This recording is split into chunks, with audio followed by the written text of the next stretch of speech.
Good evening. It's a great pleasure to welcome you to our lecture series, United States in World Affairs, the Cold War and Beyond. I'm very pleased to see so many of you to tonight's event. And I'm also pleased to say that after some snow and terrible weather, it's great and sunny again in Chapel Hill. Our speaker tonight is General Daniel Bolger, who is one of the nation's leading experts on America's wars in Afghanistan and Iraq. I'm Klaus Laris. I'm the Richard M. Krasno Distinguished Professor of History and International Affairs here at the University of North Carolina in Chapel Hill. I would like to thank the generous sponsors who have made our lecture series possible. And above all, I would like to mention PWOD, the Peace, War and Defense Initiative here at UNC, and the Carolina Center for the Middle East and Muslim Civilizations. We have a YouTube channel, as you know, and all our talks in our two lecture series, the United States in World Affairs and our Ambassadors Forum, are available on our YouTube channel.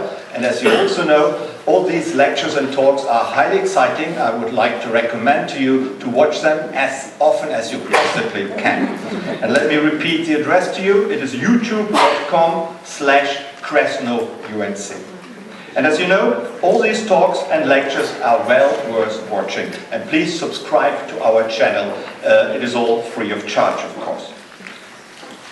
The impact of 9/11 on US foreign and military policies has been much discussed. America's military involvements in Afghanistan and Iraq are among the nation's most controversial engagements since the Vietnam War. Some commentators have made the two simultaneous wars responsible for America's so-called decline and for an increasing unwillingness of the United States to engage in international affairs in a more forceful way. Other analysts and some politicians view the engagements in Iraq and Afghanistan as utterly necessary and essential.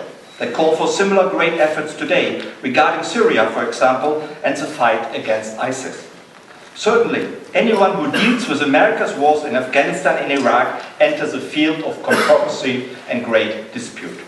It is a great pleasure, therefore, to have General Dan Bolger here today, who will talk to us why the United States lost the wars in Afghanistan and Iraq. Dan Bolger is a retired Lieutenant General of the US Army. He retired in 2013. At present, he is a faculty member of North Carolina State University, where he teaches military history. Dan has had a most distinguished military career. During his 35 years of service with the US Army, General Bolger earned 5 Bronze Star medals and the Combat Action Badge. His military commands included serving as Commanding General of the Combined Security Transition Command in Afghanistan, and he also was commander of the NATO training mission in Afghanistan from 2011 to 2013. He was also Commanding General of the 1st Cavalry Division at Fort Hood, Texas, and was deployed to Baghdad in 2009 and 2010. Before that, he commanded the Coalition Military Assistance Training Teams in Iraq from 2005 to 2006, and before that, he was US Army Assistant Chief of Operations. But Dan hasn't had just a military career and is very successful at that. He also has been a very prolific author and academic. Among his books are Americans at War, The Battle for Bunker Hill, and Death Ground. And most recently, of course, he has authored Why We Lost, a general's inside account of the Iraq and Afghanistan wars. And I can warmly recommend that book to you. It's a very good and interesting read. I'm very pleased that General Daniel Bolger has joined us today. Tonight, Dan will talk about the wars in Afghanistan and Iraq and why and how the United States lost these wars. After his talk, my colleague, Professor Wayne Lee, one of UNC's most foremost military historians, and I will get together with the General and we will have a little panel discussion and interrogate the General and ask him most challenging questions. And then we will open it to questions from you, the audience. Ladies and gentlemen, please join me in welcoming General Dan Bolger to UNC Chapel Hill today.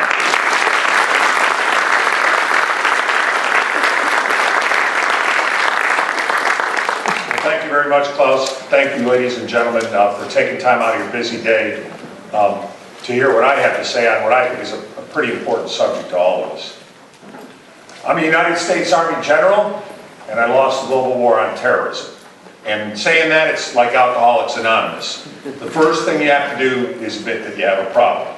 Well, I have a problem, and so do my peers. And thanks to my problem, now all of America has a problem too. 2 lost campaigns and a war we are not winning. What happened? America was attacked on September 11th of 2001 by a terrorist network called Al-Qaeda, led by a guy named Osama bin Laden. Al-Qaeda operated in a lot of places: Hamburg, Germany, Manila in the Philippines, Kuala Lumpur, Malaysia, Madrid, Spain, Lakeland, Florida, San Diego, California. Al-Qaeda in Arabic means the base or the foundation, but the base of Al-Qaeda, the base of the base, if you will, at that time in 2001 was in Afghanistan. And Al-Qaeda was there as guests of the Taliban, who were the rulers of that country at the time. Now the Taliban were dangerous guys in their own right, and that's where we were going to go after Al-Qaeda after 9/11. Our military at that time did not know a lot about how to hunt enemy leaders. We didn't know it yet. We had trouble doing that in Panama in 1989 during that invasion. We had trouble doing it in Somalia in 1993. You might remember the book and the movie Black Hawk Down. We had some trouble doing it in Bosnia and Kosovo in the 1990s. But our military could knock out a uniformed military and overthrow a government. That we could do. And so we went after the Taliban military regime in Afghanistan in the fall of 2001, hoping that by knocking them out, we would knock out Al-Qaeda. We used an innovative campaign that employed intelligence operatives, special operations forces, air power, some of it flying all the way from the United States, some of it off aircraft carriers down in the Arabian Sea. And it really started with a bang. In a few weeks, we had knocked out the Taliban, we had marched into Kabul, and we had installed a government under Hamid Karzai, who had international approval and the support of a lot of Afghans. It worked so well, I would say that in some ways it almost worked too well. We thought that the worst part was over, and that Afghanistan was under control, and we looked around for round 2. We were ready. In fact, I would even say we were eager to do something to preempt the next 9/11. And our target at that time looked very obvious. You know, it's very easy to beat up, and a lot of people have, to beat up President George W. Bush or some neocons or whoever and say, why did we go after Iraq? But going after Iraq made some sense after 9/11 if you think about the world as it was then. Not as it is now with 20/20 hindsight, but what we knew then. The United States was already overflying Saddam Hussein's Iraq and had been since the 1990-91 war.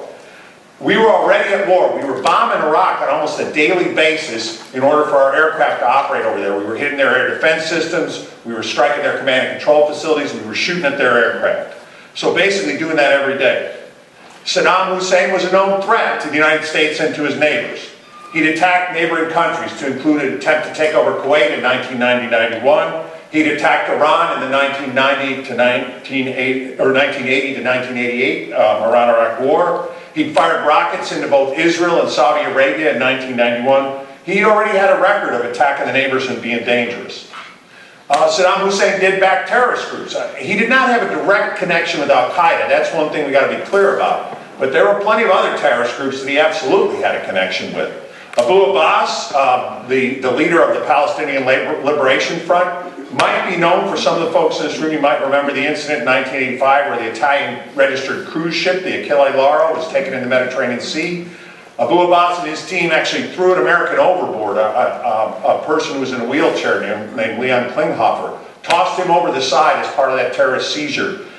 He was resident in Baghdad. He was a guest of Saddam Hussein along with several of his fighters. Abu Musab Zarqawi, who will become the great leader of Al-Qaeda in Iraq. They didn't call it that yet, but he'd already come to that country in 2002 and set up training camps up along the Kurdish region border with the sponsorship of Saddam Hussein. There are also members of Egyptian Islamic Jihad, which is a group that's sometimes affiliated with Al-Qaeda. And I might add that Saddam's own intelligence services had been involved in certain terrorist acts, to include an attempt that failed on President Bush's father, President George H.W. Bush, the 41st President of the United States. That was in Kuwait in the early 1990s. Saddam had a record of killing his own people, and boy did he do that. At least 250,000 Iraqis were killed by Saddam Hussein, 180,000 of them Kurds killed in the 1980s and 1990s, to include use of chemical weapons against those people. He was suspected of maintaining a large stock of chemical arms in violation of international agreements and United Nations resolutions, and he had in fact tossed out the inspection team that was supposed to make sure he wasn't doing that. It turned out later he didn't have all those chemical weapons, but it was of a piece with the state of his country by the time he invaded. He also didn't have much of a military by that point either. But from what we knew, we thought he had all those things. And there was some interesting reporting, by the way, if you look at it, it's available online. The New York Times sort of went through last summer and has analyzed this reports, the weapon of mass destruction. They found what a lot of us in uniform who went there found, which is that he did have the weapons. What he didn't have were modern deliverable weapons ready things. So it wasn't like an arsenal with everything lined up and shined up and ready to go. But it was around, and it was certainly chemical weapons, to include nerve gas. The other thing we should keep in mind is that the American people strongly supported an attack on Iraq in 2002-2003. Our elected officials followed public opinion.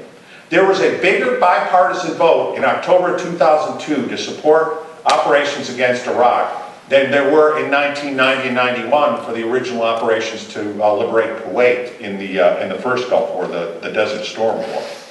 So in 2003, we sent our forces in. We knocked out Saddam's Iraq in a lightning campaign, destroyed his uniformed military, wiped them out pretty quickly, finished them off, and this time went all the way and took Baghdad. At that point, we could have probably declared victory. We could have backed off and settled into a pattern that had existed in the United States for a long time, in the 70s, the 80s, and 90s, where we dealt with terrorist threats primarily through law enforcement, intelligence work, and rule of law. We could have gone back to what you might call for a strategy of containment, but we didn't do that.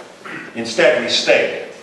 Our great volunteer military men and women had won 2 rapid, decisive combat campaigns against uniformed enemy combatants. We basically won 2 desert storms.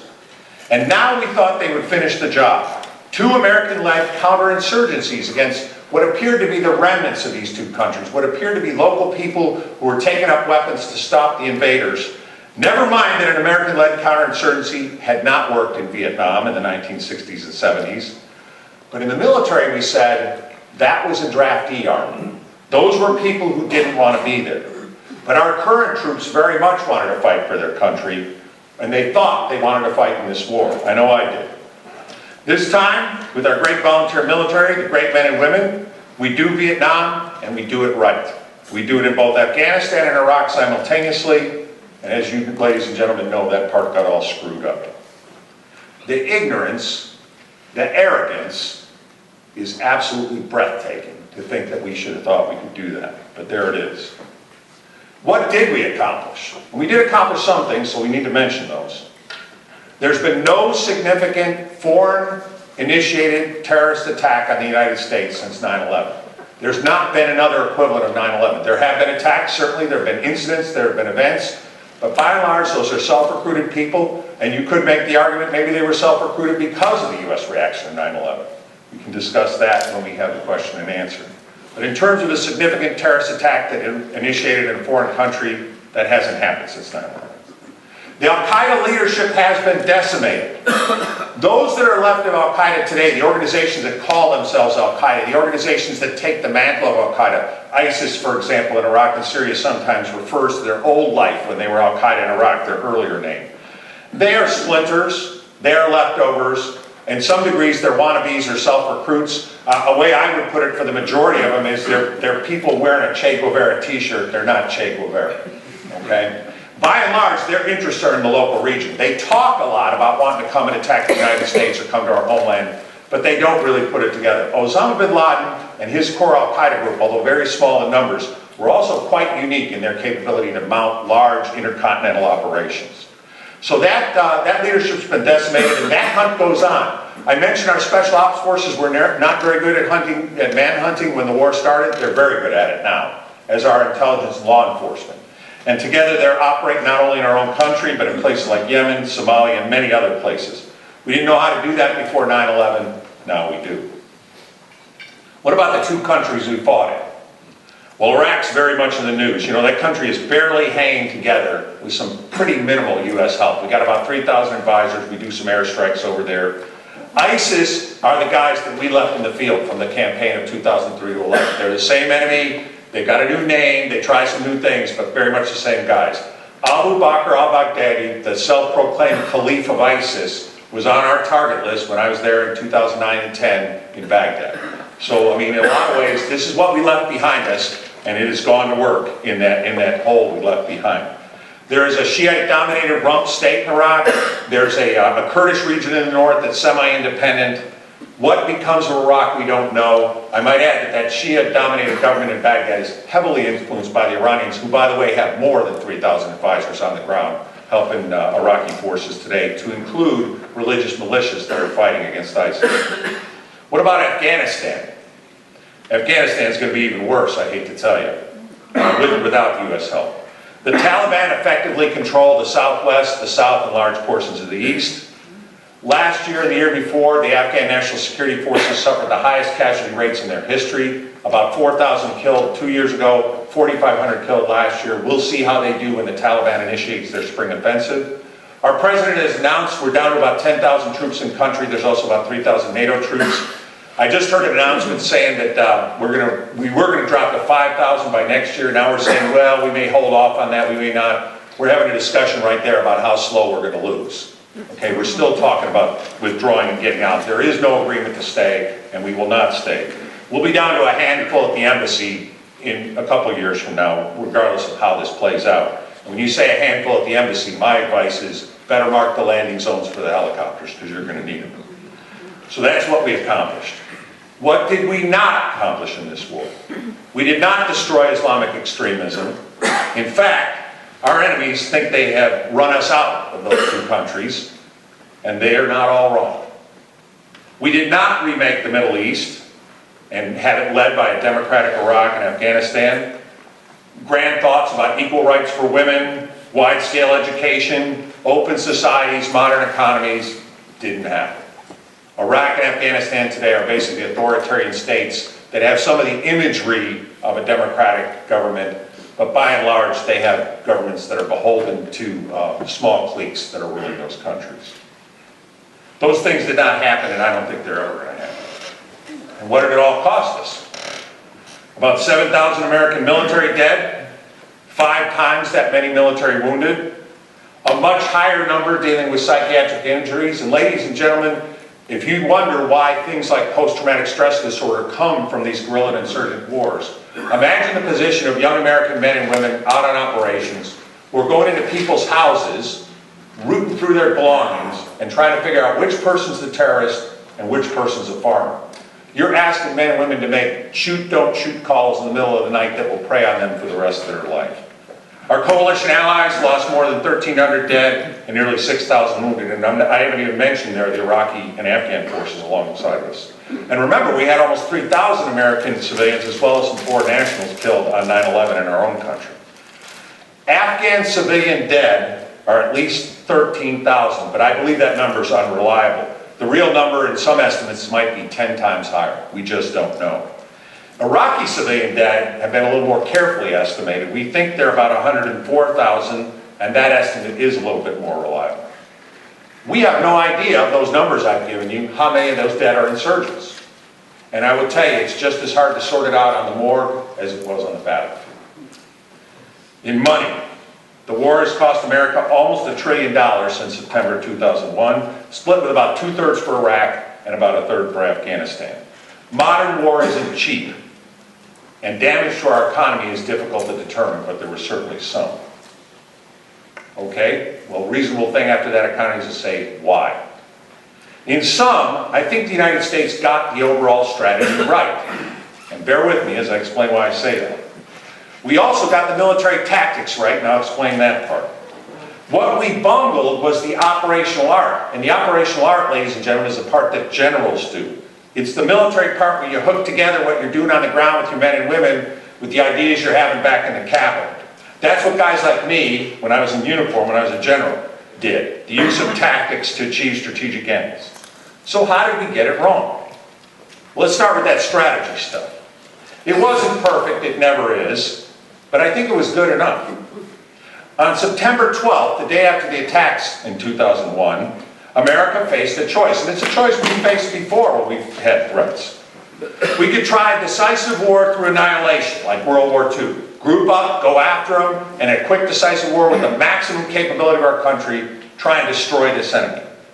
Or we could revert to a program of containment through limited conflict and attrition, like we did in the Cold War. Now, I will tell you that the Bush administration, if they could, they wanted that big win. They knew they couldn't pull it off. Al-Qaeda itself was mostly in Afghanistan, but it had supporters all over the world, mostly in the Islamic world, but also many in our allied countries in Europe and even in our own country. It was not a snake, but it was more like a multi-headed hybrid. If you remember the mythology of the Hydra, when you cut off one head, two grew back. And that was one of the aspects of Al-Qaeda. It was going to be very, very difficult to attack this in some annihilating way. We sure didn't want to wade into over a million Muslim people around, a billion rather, Muslim people around the world and try and sort out which guys were Al-Qaeda. Remember, most of those Muslim people had nothing against the United States, had nothing to do with that operation, and in many cases were our friends and partners. So that wasn't going to work. We were backed into a policy, a strategy of containment. Now, over decades, a firm U.S. military stance of containment, coupled with economic and cultural penetration, might erode the roots that give birth to organizations like Al-Qaeda. You know, we'd seen that happen with the communist ideology in the Soviet Union. So there was a precedent for that kind of thinking, and there was a thought that maybe if we took a long view and used containment, this might work. You know, the original code name for this war, and by the way, you can look it up, it's in the back of the 9/11 report. The original code name for the war was Infinite Justice. And the code name was wrong for a lot of reasons. I mean, you know, as many of our allies pointed out, hey, only God can provide infinite justice, not the United States of America. But the infinite part was true. It was going to be a long, long war, and that part was accurate. And that's where we came up with names like Enduring Freedom, Iraqi Freedom, Resolute Support, like they're calling it now, Inherent Resolve in Iraq. Much better names that translate a lot better to our allies. But the timeline of infinite justice was correct. A long, long effort. The strategies are right. It's containment led by intelligence and law enforcement with very selected military operations. That's where we are today. And we've actually reverted back to that good enough strategy in the wake of what happened in Iraq when we left largely in 2011. Afghanistan, which we're pulling out today. If you would ask the strategy of the United States, I don't know if they really would say it probably doesn't fit on a Twitter feed. But the reality is it's a strategy of containment, law enforcement, and very selected military operations. That's why we have such a small effort against ISIS right now, but it's a long-term effort. You know, there is a precedent for this too. We got overly energetic with military operations in the Cold War. We went into Korea with both feet early in the Cold War. We went into Vietnam about 15 years after that. And both of those didn't turn out too well. Korea was at best a draw, Vietnam clearly a loss. But the overall Cold War strategy containment was effective. And so that's why I say, when you look at it from that perspective, the overall strategy was right. I think the challenge was, much as we did in the early Cold War, we got a little too energetic with using the military instrument because it responds so well.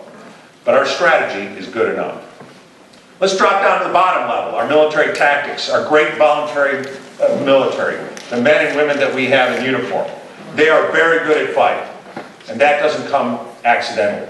I mean, they come from all our communities, they join up, they're highly trained, they're well equipped, they're well prepared. You put them against any military in the world, any insurgent group or anybody, they're going to win. That's no small thing. Generals like me did get a lot wrong in this war, but we got that one right. I think we have a very well prepared volunteer military. That military fought very well as well. Despite the civilian casualties I mentioned, actually they're a lot less than they could be. We pretty much controlled our use of firepower. We did not have free fire zones. We were careful about using airstrikes. Now look, it's a modern weapon, all right? Despite what you see on NCIS or whatever when Jethro shoots somebody, real bullets do not stop when they hit the target. And many bullets don't hit the target. A .50 caliber machine gun bullet, one of the most common weapons, you have it on aircraft, you have it on ground vehicles and stuff like that, is an 1.5 inch long slug that goes several miles in a straight line. And it will go through people, walls, buildings, horses, whatever, before it comes to rest. I mention all that because if you send the American military in, no matter how disciplined we are with our use of firepower, innocent people are going to be killed. We need to keep that in mind. There's no precision device that's precise enough that's going to prevent that. And that's true whether we're fighting ISIS, whether we're fighting Al-Qaeda, whether we're fighting the folks we fought in Iraq or Afghanistan. We did kill mostly enemies, and we did take risks for our own men and women. There are American men and women who did not come back from this war or came back wounded because of risks we took to avoid overusing firepower. There were conditions where we could have called in a very large airstrike or heavy use of artillery and saved the lives of our own troops, and we elected, rather than potentially kill innocents, to take some of those hits ourselves. Okay. Special Operations Forces. They are now very good at manhunting. And they taught the conventional forces how to do it as well. And that's a very important aspect. As we look at much more limited military operations in the future, this is a capability we'll want to maintain. And this is the smart way to preempt the next 9/11, not to wait till you're hit, but to get out there and keep those leaders on the run so that they cannot establish camps and train terrorist teams. It represented the vision of a general whose name you may not know, and that's General Stanley McChrystal. And when he did that duty, he was in charge of our Special Operations Forces in organizations we don't talk about.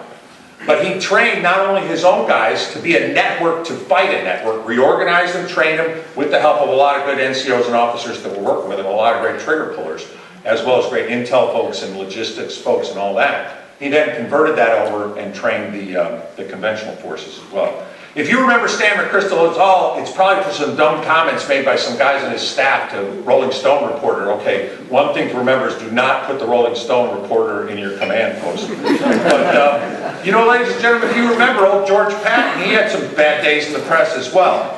But both of those generals that I mentioned, McChrystal and Patton, knew how to fight the wars they were in. And much of what we're doing right today reflects Stan McChrystal's vision and it being carried out. Another smart thing we did was we called up our Guard and Reserve. You know, it guaranteed support for our troops in every single county and town in America. That was something we did not do during the Vietnam War. By the way, we did do it in the Korean War. And I don't think it's accidental that Guardsman Harry Truman and Air Guardsman George W. Bush were the commanders-in-chief when those decisions were made. Hugely, hugely important. And I will tell you, ladies and gentlemen, this is why people of my generation who are veterans are honored and saluted by all of you and much appreciated. And we did so wrong to our Vietnam veterans, a mistake that we have remedied in this war. And I would say the United States has shown can learn some things. But calling up the Guard and Reserve, very smart to get our citizen soldiers involved. Even though the war declined in popularity, to this day, our men and women in uniform remain people that we all respect. We did not expand our volunteer military. We did not establish a draft. We did do something that turned out, in retrospect, to be kind of dangerous, and that was we sent the same people over and over. We thought the war would be short. Guys like me, generals, oh, you know, the first phase was very quick. One more year, one more season, this will be over. As I was heading out, you know, to begin my 4th year, and I was just one of many, I realized that we'd gotten that pretty wrong. I'm not saying we should add a draft, but one thing that a draft does is it puts you on the clock. When you draft young men and women and put them in your military, the mothers, fathers, sisters, brothers of America are not going to let this thing drag out. In the immortal words of General of the Army George C. Marshall, democracies will not fight a 7-year war. And I might add that the war in Iraq lasted 8. The war in Afghanistan is still ongoing. And by the way, we're in phase 2 in Iraq. Our force was rotated by units. This was something that, again, for most people who don't have military experience, it's sort of, you know, something you don't see. But in Vietnam, we sent people as individuals. Men and women would go 365 days if they were Army, 13 months if they were Marines. God bless the Marine Corps, they always make it harder. Okay? And they went to Vietnam and they served as individuals. They had to meet the people in their unit, usually in combat, dropped off in the middle of the night, you know, somewhere in some fire base, met everybody, and then would go out on operations. In this war, we prepared as units, we deployed as units, we returned as units. I will tell you that's one of the reasons why, to this day, as we gather here, the military still has no problem recruiting people or re-enlisting people. Throughout the war, the re-enlistment rates in the combat zone were higher than they were in the 1990s. And that is a reflection that people working together as teams saw something valuable in doing that to defend our country. We were well led and well trained all the way up and down the line. You know, a great non-commissioned officer corps does not just happen. This is one of the lessons we tried to explain to the Afghans and Iraqis when we were training their soldiers. They sort of wanted to just put stripes on guys and say they were sergeants. And we told them, we said, hey, if you want to make a sergeant, it's going to take 5 years to make a decent buck sergeant. And it's going to take 20 years to make a first sergeant or a sergeant major. And you can't do this overnight. Our military had great non-commissioned officers and still does. I'll tell you, I think had we listened to some of them a little bit early on, especially generals like me, a lot of them were some of the first guys to raise the red flag and say, this don't look right. And it didn't. And you should always listen to Sergeant Major when he tells you that. We were effective in discipline, and we stayed that way. We did not have breakdowns in discipline as we've seen in some American wars. You know, think about this, ladies and gentlemen. Thousands and thousands of small unit foot and vehicle patrols, air operations, often at night, many cases involving allegedly non-combat troops, logisticians, medics, signal troops, things like that, out on their own in these foreign countries, very dangerous, rough terrain, the Hindu Kush Mountains, the Rajasthan Desert, the deserts and mountains of Iraq, the city of Baghdad with 7 million people in it. All these operations over and over again. As I stand and talk to you this evening, we have recovered every single uniformed American from this war. We've never done that before in our history, but we did it in this war. That is reflective of the quality of the men and women of our military, and that part we got very right. We know, generals knew this, that if we put these great young men and women up against our enemies, they will win every fight we put them in. So what did we do? Our best Secretary of Defense during the war was a gentleman named Robert Gates. And Robert Gates told a bunch of cadets of the United States military at West Point, and I'm quoting from him here, "Any future defense secretary who advises the president to again send a big American land army into Asia or into the Middle East or Africa should have his head examined, as General MacArthur so delicately put it," unquote. Wise words. But that same Secretary of Defense oversaw not one, but 2 troop surges reinforcing stalemated land campaigns in Asia. Counterinsurgencies that, by his estimate, would take decades to win if they could be won at all. And who provided the best military advice to Secretary Gates that suggested such things? Me. And guys like me. You know, in World War I, 100 years ago, that's the 100th anniversary of the Great War, British soldiers on the Western Front were so appalled by the bloody mess, this constant over-the-top everyday into barbed wire machine guns, they blamed their commanders. A common phrase in the British Expeditionary Force was, "It's an army of lions led by donkeys." And ladies and gentlemen, I resemble that remark. I'm not proud of it. This war required a way to use a tactically superb force to contain and defeat terrorist networks. And in doing this, America's generals, guys like me, failed. We did not get that operational art part right. We were educated, we were experienced, we were senior, men and women who had led all the way up through the Army ranks, Marine Corps ranks, Navy, Air Force, Coast Guard. We'd all studied the failed war in Vietnam. We'd all gone to the right service schools, and many of us had the opportunity to come to great places like the University of North Carolina in Chapel Hill, or where I teach, North Carolina State University. And despite all that education and all that experience, we impaled and bogged ourselves down on not one, but 2 counterinsurgencies in Middle Eastern countries at the same time. We had no real idea of what campaigning should look like beyond sticking thousands of our great men and women next to the problem and hoping it would work out over time. We had no idea how long it would take. Just keep operating and hoping. In that regard, it is like sending waves of troops over the top of the Somme and hoping something would break. It never did then, and it didn't in this war. Now, what about all this counterinsurgency theory stuff you've heard about? Some of you may be familiar with the Great Field Manual 3-24 and all this, supposedly, according to the public narrative I've heard, about halfway through the war, we suddenly got it right, and we learned all the right tactics and all that kind of stuff. All that stuff does have some value. But ladies and gentlemen, be assured, the Vietnam generation that taught me and that taught a lot of the people who served in this war, they already knew all about counterinsurgency. Most of that stuff had already been used, and though that wasn't used, was used not long after the troop surges into both countries. It was in use before the manual came out, and it was in use before General Petraeus arrived with manual in hand in Iraq in 2007. In a lot of ways, all that stuff delivered a lot less than it was expected or forecasted. Why? Counterinsurgency works if the intervening country demonstrates the will to remain forever, not leave ever. You're fighting a guerrilla enemy, and as Mao Zedong codified the guerrilla ethos, The guerrilla ethos is enemy advances, we retreat. Enemy falters, we harass. Enemy suffers, we attack. Enemy withdraws, we pursue. And if you think about it, when we surged our troops into Iraq, even with this counterinsurgency manual in hand, and did the same thing in Afghanistan, what did the enemy do? Here come several thousand more U.S. troops, withdraw, check their watch, and realize that 18 to 24 months later, the Americans are going to go home. How about ISIS? No, they live there. How about the Taliban? Ditto. And that was the situation. Counterinsurgency applies in colonies and territorial annexations with the supervising power and full control. Even under those circumstances, I believe in modern post-imperial times, it doesn't work. Ask the French, ask the British. They've had their own experiences. Once it becomes clear that the external forces won't stay past a certain date, the guerrillas backed off. The only way this stuff would have worked, this great counterinsurgency, is if we told the Iraqis they were now the 51st state and the Afghans were the 52nd. And we treated them that way, ran their government, reorganized their economy. We were not going to do that, ladies and gentlemen. Bottom line is, we never controlled the host governments.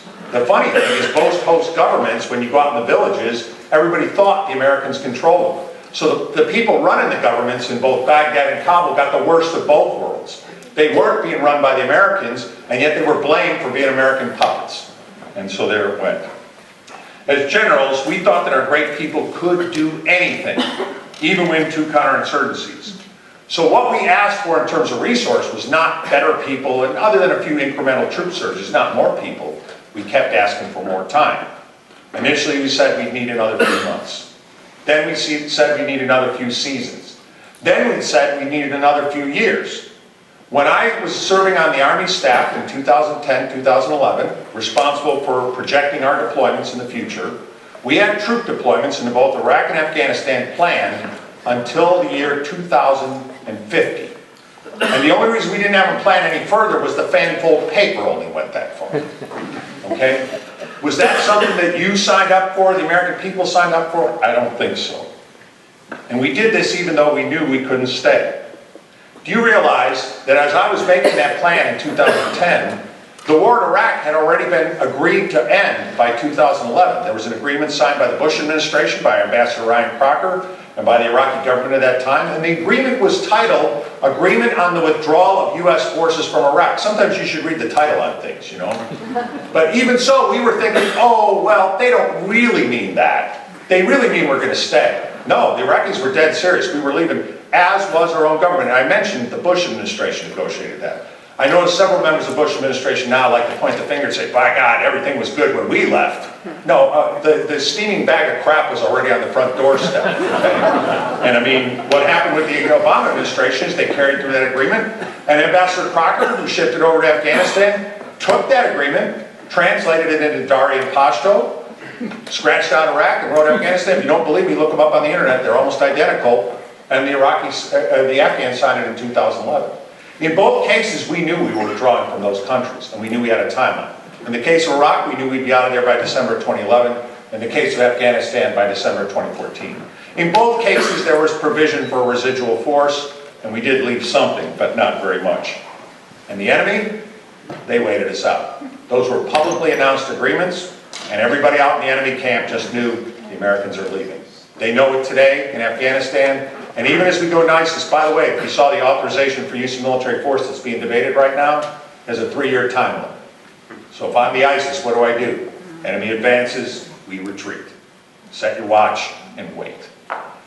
So what should we have done? Okay, that's enough beating up of what we didn't do right. Use our military the way it is built and designed. Short, decisive, conventional conflicts waged for limited ends. Examples. Panama, 1989. Iraq, Free Kuwait, 1991. Bosnia, 1995. Kosovo, 1999. I could add the initial phases in Afghanistan of 2001 and Iraq in 2003. As generals, we, guys like me, assumed the American people, as represented by 2 presidents, as represented by the U.S. Congress, would stay in Afghanistan and Iraq not in a short, decisive way, but with hundreds of thousands of troops for the foreseeable future. And we thought it might well take decades.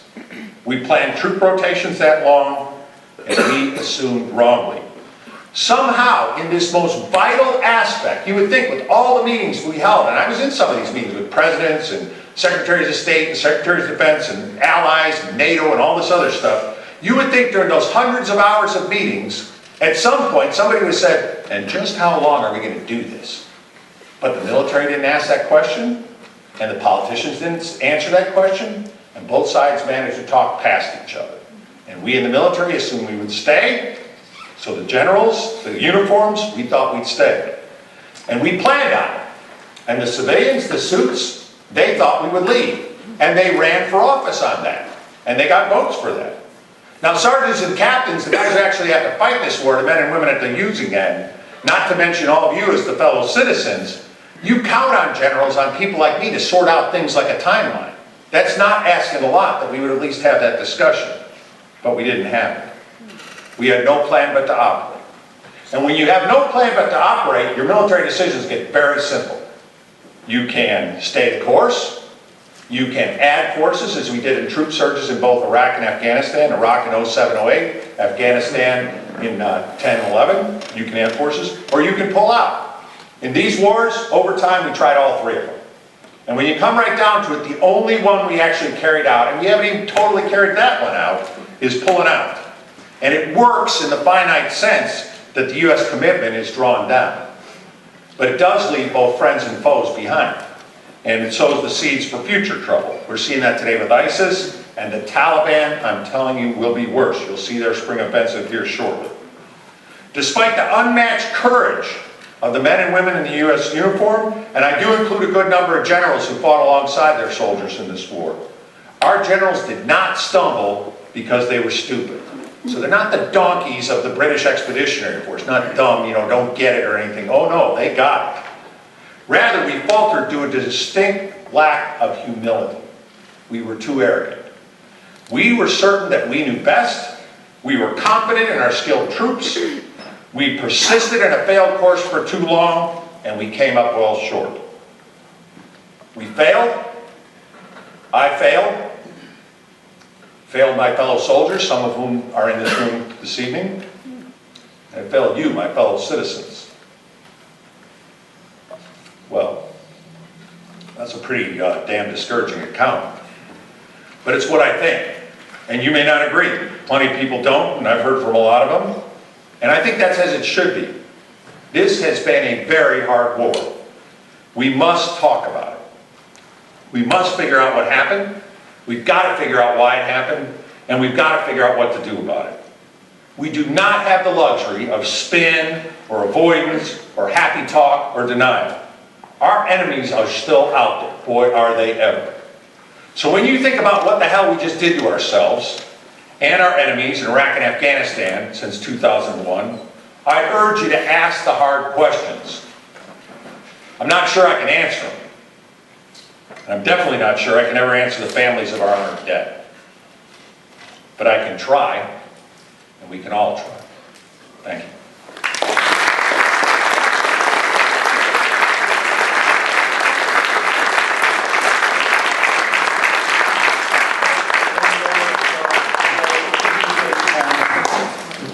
Engaging talk. May I ask Professor Wayne Lee to join us here? Please take a seat.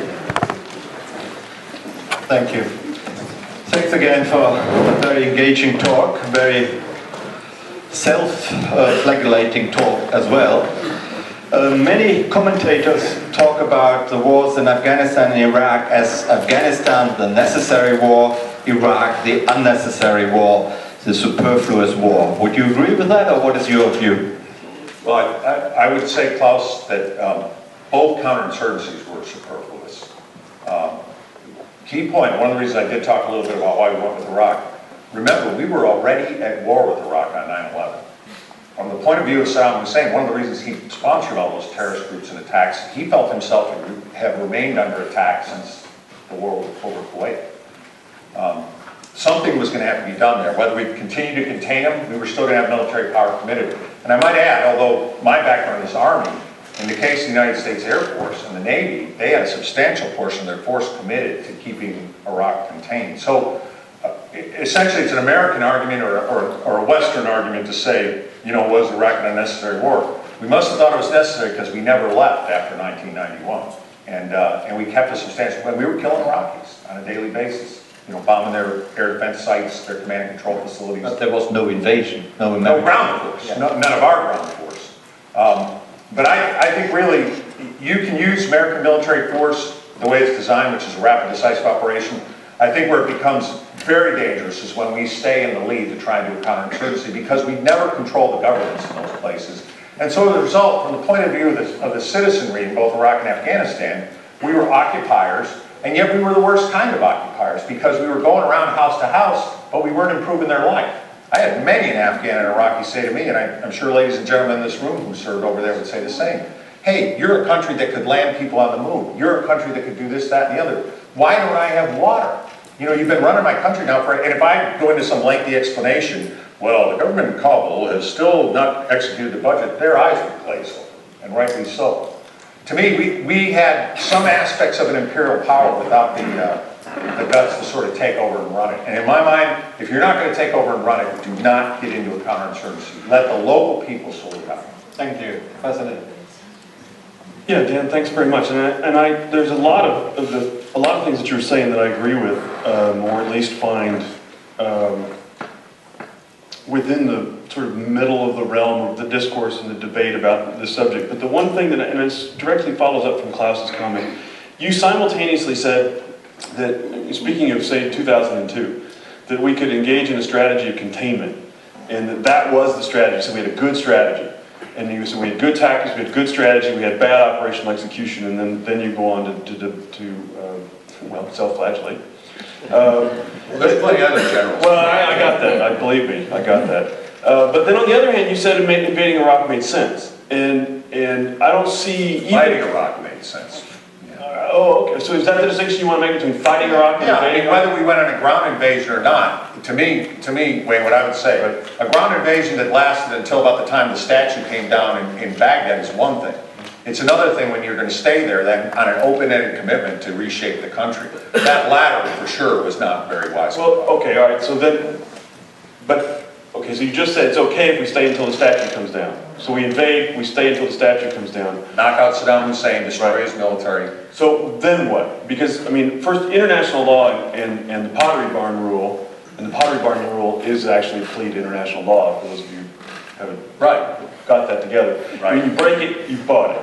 Right. And so what about the sort of legal and moral and sort of obvious obligation that once you've broken it, you have to stay at least long enough that something resembling a taped-together pot exists? As defined by us. I mean, the United States has a long record of going in and leaving. And I mean, you could ask the people in Haiti, Somalia, sometimes the Philippines. I mean, the bottom line is we would have defined that, Wayne. I think we were so impressed by the incredible performance of our military, primarily in our intelligence services in both Afghanistan and Iraq.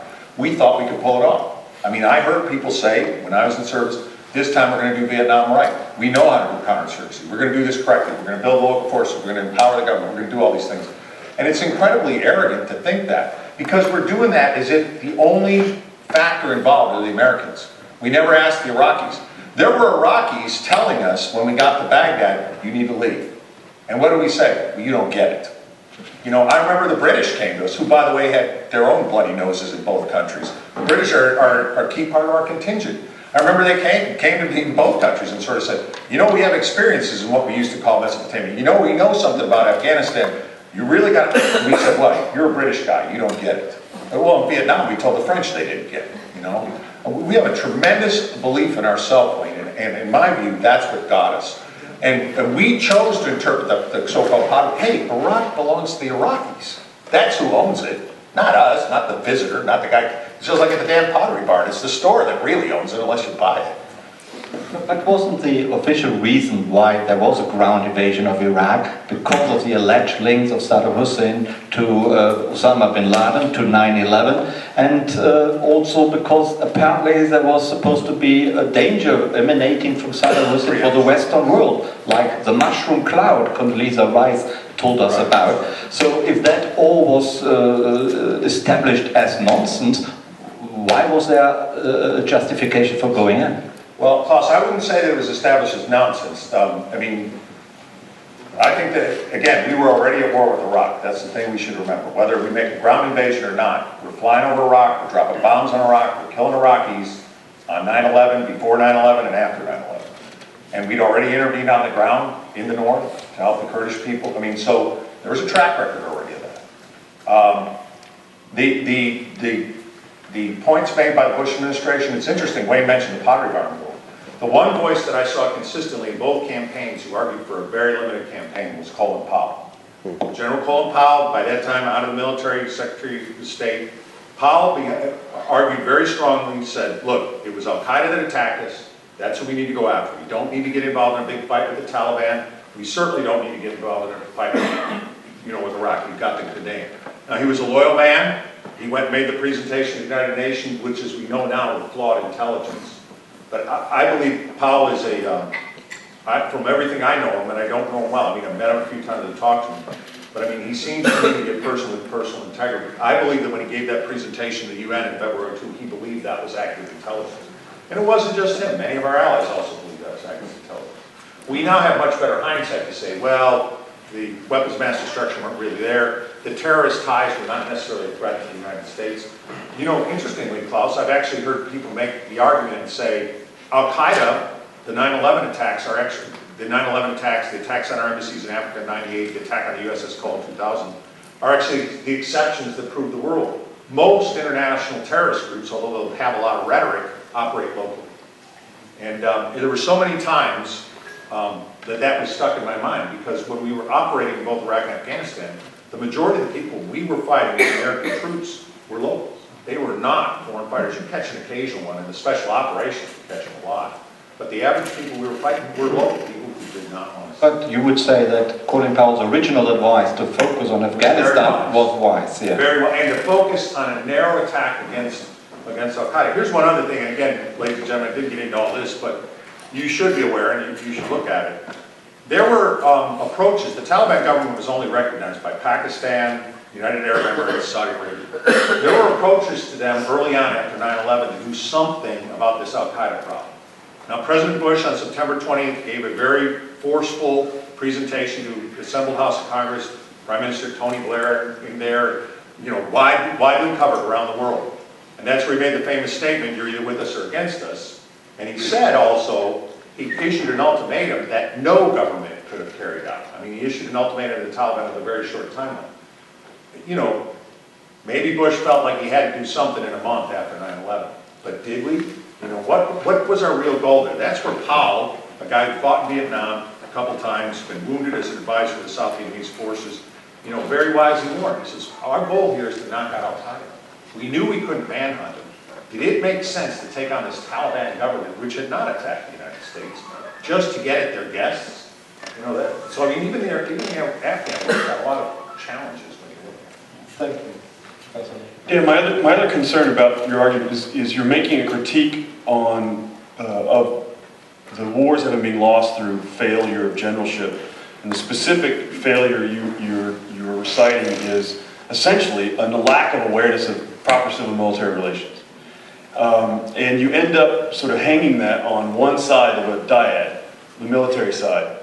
And there's two problems with that. One is that it lets the politicians off the hook for not communicating timelines to the military.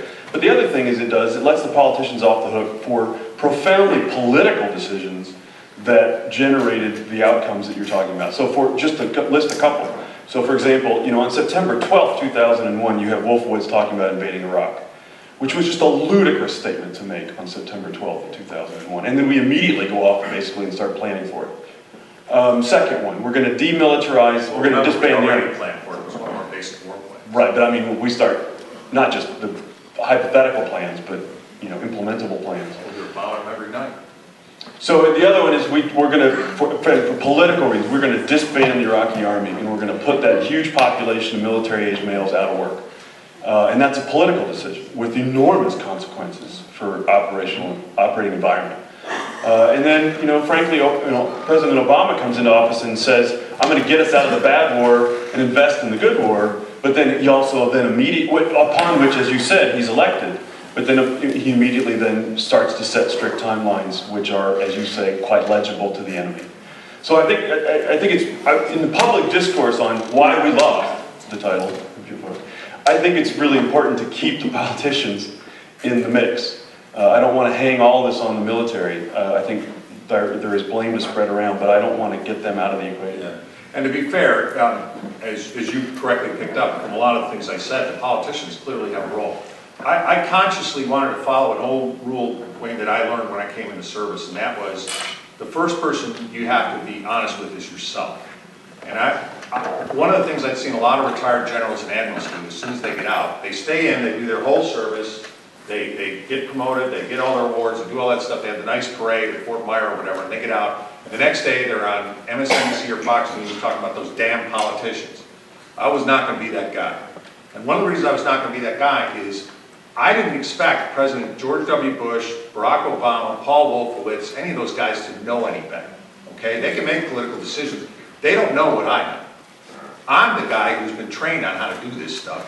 I'm the guy who's been sent to war colleges and things to learn what to do and what not to do. And yet when I had the opportunity to speak up, what did I do? And if I did that, that's on me. And in that regard, that's why the book does have the thrust it does. I wanted to make sure that when this book came out, as a minimum, it would cause the military. Ladies and gentlemen, let me just offer one thing to you. There's been no public accounting or after-action review for this war. Great Britain had the Chilcot investigation, the Lord Chilcot, where they dragged in everybody, pretty much from the corporals all the way up to the ambassadors and Prime Minister Blair himself to explain their war in Iraq. We've had no such equivalent in this war, none whatsoever. Moreover, the U.S. military, and I'll talk about my own service, the Army, could do an after-action review today on both campaigns. Has it been done? It has not. In fact, the official U.S. Army history of the war ends in Iraq in January 31st, 2005 with the election, and ends in Afghanistan in September 2005 with the election. And yet, we are committing forces today to other wars like this. So in my view, there's a lot of military challenges that we've got. I can't solve the politicians' problems, but I'm damn sure not going to let me and the other military guys walk away from this thing. I owe more than that to the men and women I'm following. Thank you, but you do say very good, positive things about the average American soldier, according to your talk. But there is, of course, a catchword, Abu Ghraib, other atrocities which have been committed. So the average American soldier, to put it that way, wasn't quite as positively trained and as constructively engaged as you said in your talk. Well, Klaus, you got to be careful about not looking at the exceptional case and making rules. Abu Ghraib was unusual in the war, not typical. And I would tell you, it goes back to something Wayne mentioned. The nub of what caused Abu Ghraib was some initial confusion about how to treat detainees and prisoners. Because people in the Bush administration said, well, these are terrorists, maybe they're not covered by the Geneva Convention. That can translate down to the soldier level. We're all trained in basic training how to handle prisoners. But if you tell them, hey, this guy's not a real prisoner, now what do you do? Well, think up what you want. Militaries, when you put men and women under pressure, when you put them in villages where they're trying to sort out who's a farmer and who's a terrorist, by definition, you're going to make mistakes. I think the military has done a pretty good job holding itself to account there. We're never perfect, and we're never going to be perfect. But I would just say that is highly exceptional, from my experience and what I've used to. Okay, a very last question. Wayne mentioned the responsibilities of the politicians, and you said Bob Gates was a very good Secretary of Defense. What about his predecessor, Rumsfeld, who is much more controversial? How do you see his role? Well, I had the opportunity to work with Secretaries Rumsfeld, Gates, Panetta, and Hagel, and I know Secretary Carter, the current guy, very well. And I mean, spend lots of time sitting with him like I'm sitting here, you tell him what's going on.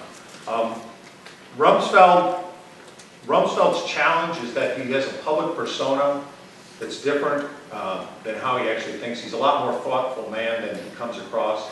He began to entertain himself and others in press conferences and things. Remember, he was a former elected politician. He was a representative from Northern Illinois, sitting in the U.S. Congress. And there was some of that came out. And he's a very smart guy, but probably not as smart as he thought he was. I would just say he's a guy, in retrospect, should probably listen more to his partner at the table, General Powell, because although Rumsfeld had served briefly in the Naval Reserve during the 1950s, He had no way the experience that Powell had. And not only that, Rumsfeld, the other thing that I would say, and this is another interesting aspect, people think Rumsfeld was really tough on the military. In fact, you'll hear lots of General Daniel, oh, he was hell on the military. He never fired anybody. He was the classic bark is worse than the bite. Bob Gates, he was the silent knife. He got rid of the Army Surgeon General, the Air Force Chief of Staff, the Secretary of the Army, the Secretary of the Air Force, the Theater Commander, Central Command, Admiral Fountain. I mean, if you crossed Robert Gates, he was always smiling, but boy, if you crossed him, you were out. And ladies and gentlemen, I think that's the way it should be. A better question to ask is, rather than, Rumsfeld, Gates, or whatever, they're politically appointed. How many generals or admirals resigned during this war, which went so swell? And I can give you the answer to that. That would be that many. And that's really an indictment. And I indict myself. Did you, picking up on that, did you ever think about speaking out, resigning, something like that? I'll tell you what I thought, and I did. When I was first in Iraq in 2005, I knew something was haywire. I knew this was not going to be over quickly. And I could see, the thing you all should know, and those of you who have military experience or friends of military or family, you know this. Military is all about action, making stuff happen. Well, in between making stuff happen, I realized in 2005 during my first time, I'm like, something's wrong. This is going to last forever. You could see the reaction of local Iraqi people when we got on operations. You could sort of say, how long are we going to stay here? I haven't heard the end state of this thing. And, but you know what? I was a believer. And I really believed, hey, I may be screwed up, but the people around me seem confident, and my great men and women seem confident, and my sergeants seem confident. Well, let's keep at it another season and see what happens. And before you know it, you're down the road. 3 years, 5 years, 8 years, 13 years, 14 years, which we're starting now, before you know it. And the other thing that I would say to that is that, I have a lot more empathy now for when I read things about World War I or whatever. When I was a younger person, I would always say, oh, those British generals on the Western Front, what idiots, sending those men over the top over and over again in the machine gun.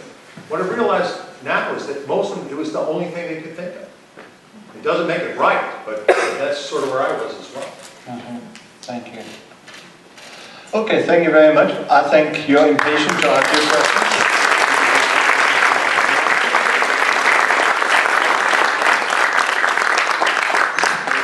Thank you for not giving me an upgrade interrogation. I think it may well come now.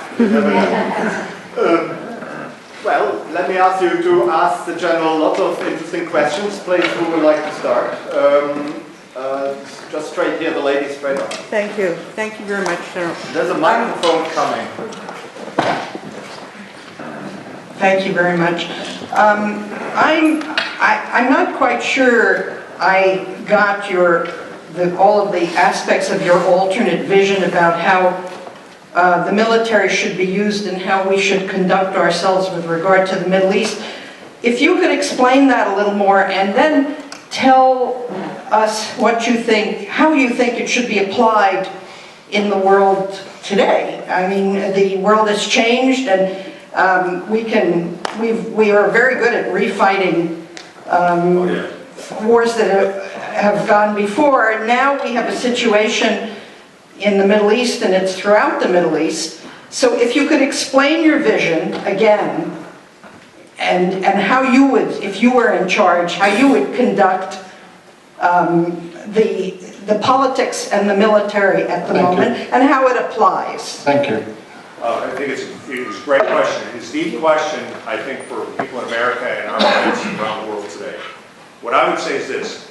Our strategy in dealing with the threats that we see in the Middle East, the extremist terrorist groups like ISIS, groups like Al-Qaeda in the Arabian Peninsula, other entities, Boko Haram, who's not in the Middle East, they're in Nigeria, but various groups that we see as potential international terrorist threats and certainly threats to their own population.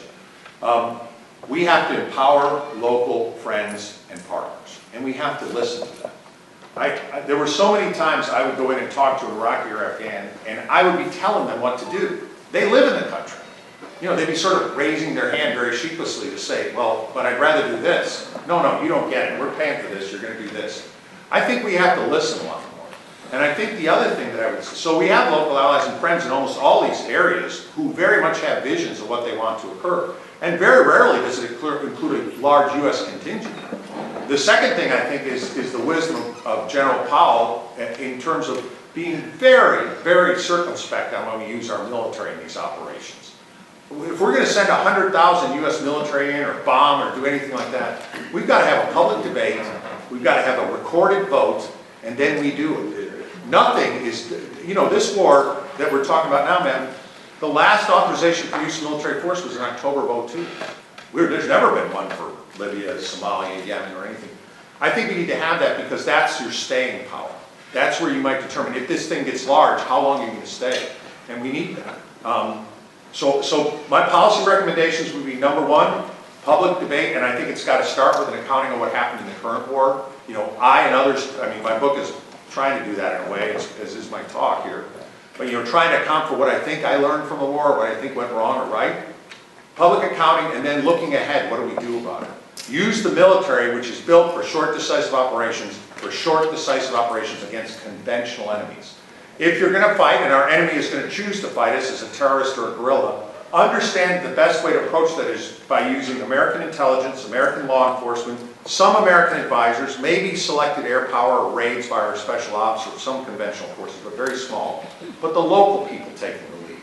And understanding that they have their own views of how they're going to solve it. Now, that's going to result in a pretty unpalatable world. But I would tell you, ladies and gentlemen, we've already got that pretty unpalatable world.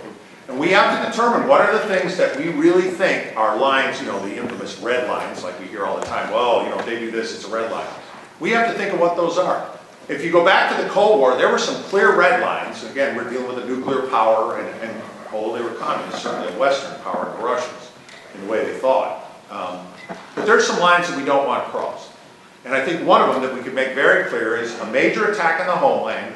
If you sponsor it, we're coming after you. And we're going to do what we can as fast as we can, and then we're out of it.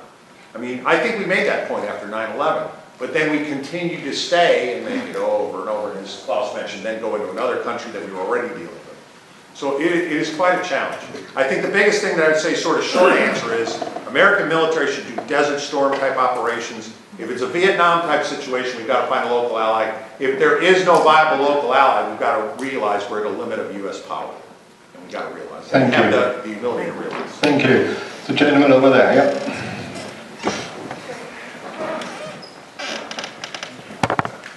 Thank you for your insightful comments. It's good to hear the other side of the military. As you know, the U.S. military budget is possibly 10 times or as big as the budget of the 10 next countries. You know, and there's the old saying: if you have if the only tool you have in the toolbox is a hammer, everything looks like a nail to you. And if you compare the U.S. budget, military budget, with the diplomatic budget, it's overwhelmingly in favor of the military. Would you support a reduction in the U.S. military budget? If so, why or what? And if you wouldn't, why not? The other question to you is, do you believe the U.S. should be the policeman of the world? Thank you. Well, great questions. And actually, let me answer the second one first, because it's the strategy that we adopt that should determine what resources we put against it. So the first question, should the U.S. be the policeman of the world? No, I don't think we should. The U.S. should be very, very careful about where we engage. We have treaty allies. I mean, another thing that disturbs me, by the way, besides the fact that our Congress has not authorized use of military force, you know, with representative of the people voting for it, that we just keep going on the authority of the Commander-in-Chief from Article 2 of the Constitution rather than that Article 1 Congress thing. The other thing that bugs me is we don't bring treaties to our Congress anymore. We're supposed to bring treaties for the advice and consent of the Senate. Our agreements that have our troops today in both Iraq and Afghanistan are not treaty arrangements. In South Korea, we have a treaty with the Republic of Korea signed in 1954 and ratified by our Senate. There's no such animal with Iraq, Afghanistan. We've gone away from it. And our constitutional safeguards are pretty smart there. And they would determine how much of the world we have to police. Because if you have to get a treaty through the Senate to where they agree, guess what's going to happen? you're going to drag in guys like me and say, General, can you do that along with the other 5 countries you're already? And I'd have to say, well, not unless you give me another gazillion dollars and, 100,000 more troops. And then the senators and congressmen might say, well, I don't think so. So back to, is the budget too large? The defense budget, like all aspects of our government budget, has a lot of built-in problems with it. Just a small example, the Air Force has been trying for 2 years to retire the A-10 aircraft. We can argue whether we need it or we don't need it, but I can almost assure you that senator and congressmen don't know what an A-10 does. But they definitely know it's based or built in their district. That's what they know. And so there's a lot of aspects like that. I would tell you, to me, the key here is transparency and public audit of these activities. It bugs me a lot. Secretary Gates, the guy I mentioned, he actually tried to shift some of the defense budget over to the Department of State. The foreign service officers, who are the great men and women in the State Department, who are forward, out doing things, embassies, consulates, making things happen on the ground in all over the world. There's less foreign services officers than there are men and women in an average Army brigade combat team. So the entire foreign service could fit inside one of the Army's 32 active combat teams. And that's got to be fixed. But interesting, when Gates tried to do that, the Congress didn't want to do it. They fought him. He finally got a little of it transferred to him, and at that time, Secretary of State Clinton. But it was amazing. But I think what we really need, fundamental, is a debate about, what's our role in the world, what should be our role in the world, what are people signing up for? Because, ladies and gentlemen, whether you know it or not, you signed up for everything I just talked about. You signed up for Abu Ghraib, you signed up for the 8-year war in Iraq, you signed up for the 14-year and ongoing war in Afghanistan. You signed up for all of that. And you can say to yourself, well, I didn't sign up for that. Well, here's what I'll tell you. If you look at the re-election rate in our federal offices, both presidents who fought in the war, handily re-elected, with their vice presidents. Less turnover in the House of Representatives than the Supreme Soviet in the old Soviet Union. Congress has a very low approval rating, but for some reason we keep re-electing them at a very high rate. Thank you. But doesn't the very power of the United States and its global influence automatically make the United States the global police person, whether it likes it or not? Could the United States really look at Syria, look at ISIS, look at similar problems and shrug its shoulders and say, well, your problem, not mine? Yes. Well, Klaus, I think we need to determine sort of what are the limits of our capabilities. And that's the one thing we don't. We tend to find our limits after we've intervened. After we've gone into something, we then say, ooh, whoa, that was too far. We shouldn't have gone that far. I think we need to have this debate ahead of time. It's interesting, we are already at war. We've gone back into Iraq with 3,000 advisors. We had some people left over there, contractors and a few uniformed military after 2011. So we beefed that up. We're launching airstrikes. No authorization for use of military force. No public debate to speak of. We just had, we just had an election. It wasn't even an issue. Or if it was, it was so peripheral, nobody even mentioned it. So I think the U.S. has to determine what they will do. Now, yes, we're a preponderant power. There's no doubt about that. But how we use that power, I think, has to be informed by our limits, what we can and can't do, and what our people want. There's always going to be a problem in the world. There's no doubt about that. But that doesn't mean every problem requires a U.S. solution or even a U.S.-led solution. And the other thing I would add, and this is absolutely something I saw in the war, but it's not atypical. As Klaus mentioned in the introduction, I commanded a NATO organization in Afghanistan. And when I was in Iraq, I was in coalition organizations. NATO only had a very small contingent in Iraq, but I did work with them briefly. Why do I mention that? We had allies with us through almost the entire war. And yet the allies, how many times did we ask them what they wanted? And we'll leave aside the biggest allies, the Afghans and Iraqis, who we hardly ever asked what they wanted. Our allies have views and in some cases have expert knowledge of these regions. And I mentioned, for example, the Turks, who have a long-standing relationship with the Afghan army. And yet we never really asked them what might work. And when they would offer that to us, we'd always say the same thing. Who's got the most money? Us. Who's got the most troops? Us. And we'd tell them what to do. Again, very arrogant. And I think what it leads to when you get to things like ISIS is those other countries put their tools down and say, well, you want it, you've got it. Thank you. Kevin Carter. I was thinking about... Wait for the microphone, please. I can talk loud, yeah. No, you are recognized. us. Yeah, right. Every aspect of what you were saying, I could not agree with more. I could nit, as we all can, the picks, but I thought it was terrific. I fear, however, that the proposition at the beginning is the most important, not yours. We have not had a great debate in this country about what we think we're doing in the world since we went into Europe to stay after World War II. We have not had any form of political engagement other than to say, but not to think through what it is we're doing. And in the absence of that, we will continue to do insanities. Let's see. We'll go break a nation because it's fun to do. Or it is not insane to go find killers. And that was a brilliant thing. You go in right after 9/11, you kill as many as you can kill, you try to run down the boss, and then you get the hell out. And then all of a sudden you decide, no, to go to Klaus's point, we're in the world to fight evil everywhere. Oh God, we go forward to do battle with evil.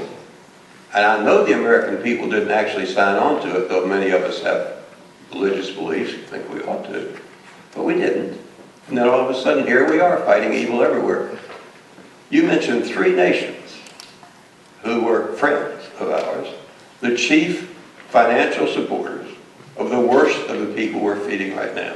Pakistan, Right. Saudi Arabia, I'm talking about the feeders of this. Right, the hateful. Does anybody get up and say, I'm sorry, when George gives that talk, does he say, and now what I mean is, get yourself into line, Saudi Arabia, get yourself into line when it comes to subsidizing these people? No.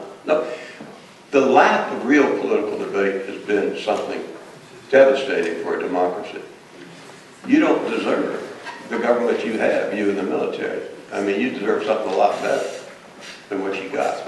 And I'm not a great fan, okay, of professional military, but I'm a damn sight greater fan of professional military than I am of an amateur Congress. I mean, Thank you. Amateur Congress. That's good. Any more questions? The lady over there, yeah? Yes, here. Hello, thank you. So you mentioned that in 2011 you were sitting around making plans for the war out to 2050. For troop rotation. Troops. We were hoping the war would die down by some Hoping. miracle. But by 2011 we'd been in war for 10 years. Right. At what date had you finally admitted to yourself that it wasn't working, that none of it was? Well, as I think I mentioned when Klaus asked sort of where did you think it was going, I knew by 2005 when I was first in Iraq that something was wrong. You know, that we had backed ourselves into 2 counterinsurgencies, and I knew enough history to know that those are very dicey propositions. I mean, I stuck with it because I tried to do the best I could to sort it out and hope that time would do it. But you know, in the immortal words of the old Army Chief of Staff, Gordon R. Sullivan, among many others, you know, hope is not a method. You know, hope is hope, and that's where I was. I mean, I love the men and women I served with. I wanted to be with them. I didn't want to sort of bail out, and I'm sort of like, well, we'll just stick with it. Maybe people smarter than me know what's going on. I'll tell you, man, the most interesting thing I found out, which would not surprise anybody here, certainly wouldn't surprise Mr. Carter, is that when you actually meet all these people at like the White House and stuff, they're no smarter than you. In fact, in some cases, they're damn dumb. And it's not because they're evil or anything. That's the other thing. I would have been happy to find the secret cabal back room where Rumsfeld and these guys were sticking pins in the map or something, you know, and planning for Halliburton to take over the world. It doesn't exist. It is the classic road to hell is paved with good intentions thing. Everybody thinks they're doing right. Everybody's working themselves to the bone, you know, 18, 20 hours a day, screwing it up. They just don't realize that's what they're doing. They think they're helping. Thank you. The gentleman over there. Can you please wait for the microphone? You can. Hello, hit down here.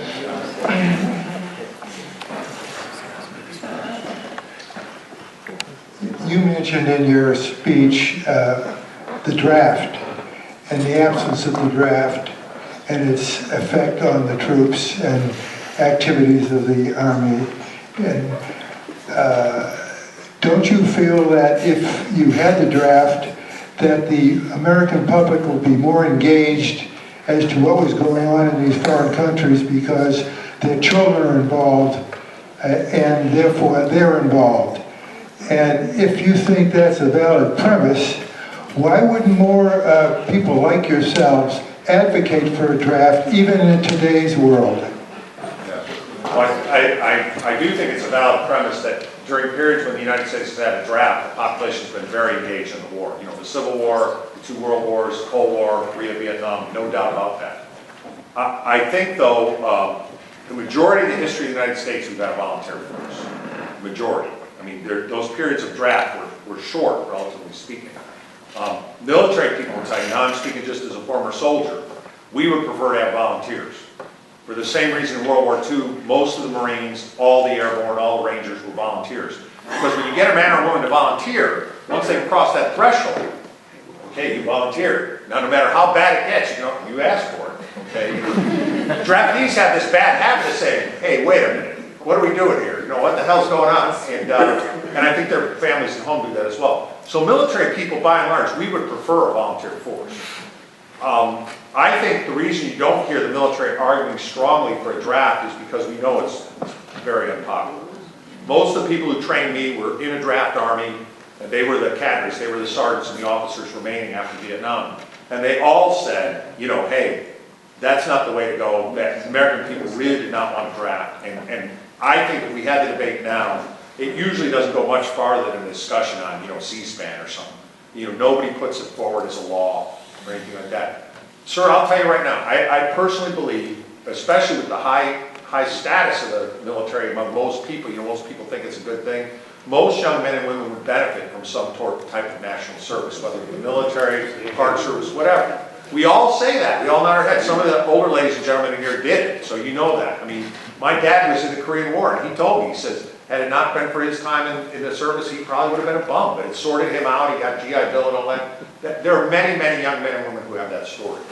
So it's good in its own right, even if you never even employ the drafting force. But that said, I just don't see it being politically viable. I mean, if they ever asked me, I would say, yeah, I'm for it, but I just don't see people vote for it in Congress. Thank you. Yes, gentleman over there. Before I open my mouth, let me point out that I am originally English. But I am also an American and have been for the last 30 years and worked in US embassies overseas. So I am a true American. Having said that, let me return to your question about the Chilcot inquiry, which I found very interesting. And what came out? Virtually nothing. But those of us who knew that Blair had lied, that Bush had confused Blair, and that Sir John Darling, the head of MI6, appeared at a British cabinet meeting and told Blair that Bush had fixed the intelligence. None of that came out in the Chilcot inquiry. So why do you want an inquiry here? You'll have the same sort of confusion. The American public, to be true, has been confused for the last 30 years by their politicians. And they will go on being confused from now, I suspect, until the end of time, until someone like you gets up and says something about it. Thank you. Can I just say that the Chilcot report hasn't yet been published, so we may be surprised what is in it. Maybe not, maybe we are. We know what's in the Chilcot report. Yeah. Nothing. Well, we'll have to wait until that actually has been published. And what I would say, I certainly would not try to claim that the Chilcot report or the inquiry as it was reported, because we don't have the final document. The thing that I thought was something that the Americans should consider is doing something like that. I mean, we've done nothing. Great Britain at least has done that. And they might have done it wrong, they might have done it in a flawed way. We haven't even done that. And what worries me is we're continuing to commit forces to these events, as is Great Britain, without thinking through the lessons learned. And that, I mean, not just talking as a military guy, that's very dangerous. Because you will, in fact, repeat the same thing over and over again. As Mr. Carter said, you're going to do that if you don't learn lessons from it. So, yeah, Chilcot might not be the best example, but it is an example. In the United States, we really haven't had any. There's been The one thing I can think of, we did have a bipartisan commission that looked at 9/11, and that published a report, somewhat controversial, but it was done. Everything since then has been very tactical. A look at the Abu Ghraib incident, a look at the security of the Benghazi Council in 2012. You know, it's been very narrow. We need a broader look. And by the way, there is a history of this in the United States. Those of you who are older would remember this. In 1967, height of the Vietnam War, Senator Fulbright held hearings. And he brought back senior commanders, diplomats, people from early administrations. They put them under oath in front of the Congress, and they talked about how we'd gotten into Vietnam, what had gone on. Do I think that it changed anything? The one thing that changed is the American people had a record of why people had made certain decisions. That did become important later on. So what you're calling for is really a truth commission for the Afghanistan and Iraq war? Yeah, I am. And I'll tell you, Klaus, I mean, no joking aside, I think we owe it, first of all, we owe it to ourselves as American citizens. You know, the first three words of the Constitution is we the people. It doesn't say politicians, Fox News, whatever. I mean, the people of the country run this place. You know, and we owe an account. Thank you. This gentleman here.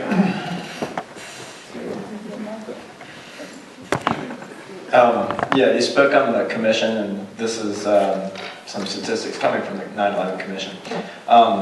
So based on the fact that we had been in the Middle East for nearly 2 decades and interacting with locals, why is it that by the year 2000 rolls around, we have such a dearth of Middle Eastern studies happening within the United States? I believe it said there were 7 Arabic degrees, undergraduate degrees awarded throughout the nation.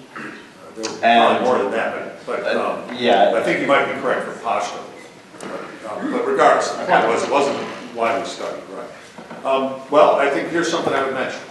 The American people, in terms of our interaction with the world, our business people do a lot of interacting with the world and are pretty aware of what's going on. And then sort of the next shell out, you have our intelligence service diplomatic, and the next shell out, the military. The average American doesn't know much about the wider world. I don't believe it's because of a conscious goal by our politicians to confuse it, because most of our politicians aren't concerned with that either. If you look at what they run for office on, what they speak about, they don't talk about foreign affairs.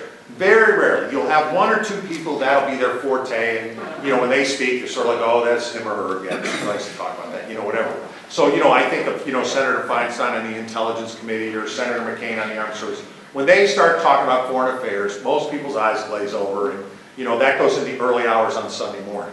Now, you want to talk about, you know, how to pay for your health care, or, you know, what we should do about taxes or something. Now, people are very interested. So, I think part of it is just the U.S. is very insular in that regard. We are focused on ourselves. It's not unusual to us. I mean, most countries are like that. You know, people, you know, one good thing about the military is you get to go around the world. You find out that with the exception of a small number of people in most countries, most people are focused on their family, their life, their job. You know, that other stuff is other stuff. And it only intrudes when something terrible happens and they have to look at it. So, thank you. The gentleman here right in the middle, over there. Over there.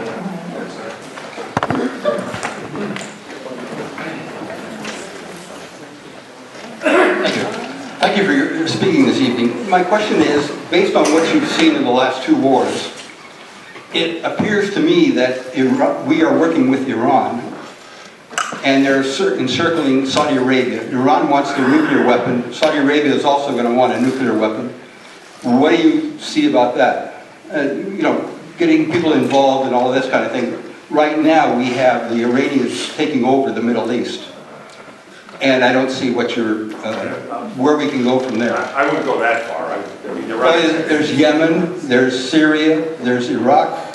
Right. Well, again, we got to be really careful. The first point.